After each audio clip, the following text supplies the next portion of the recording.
Hey everybody, welcome back to my channel. My name is Nicholas Kalos. Now, if you haven't heard about this yet, and this is the first time you're hearing about this, that's awesome. Welcome to my channel.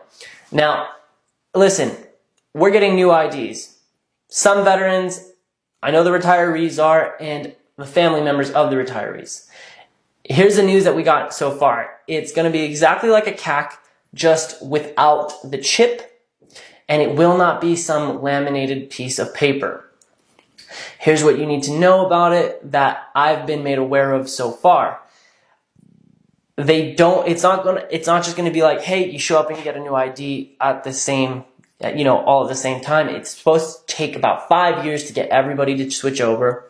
Your current ID will still work, so you don't have to worry about that. And to my understanding, they're even eventually trying to make it more, our IDs digitally available, kind of like how we were in the military, where you could stick it into a reader and be able to sign into some of these military websites.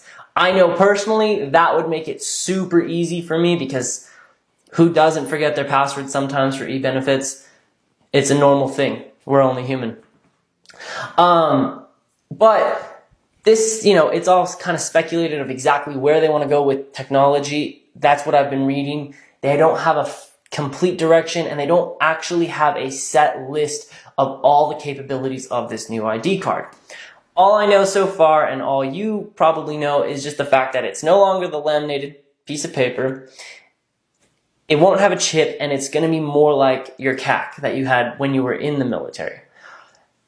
If you didn't have a CAC in the military and you retired way before then, this is what a CAC looks like. So this is kind of what your military ID is going to look like. And if you heard it here first, give me a like and possibly a subscribe. It really helps me out, and I'm able to get, more information to you guys. Thank you, and have a great day. Stay safe.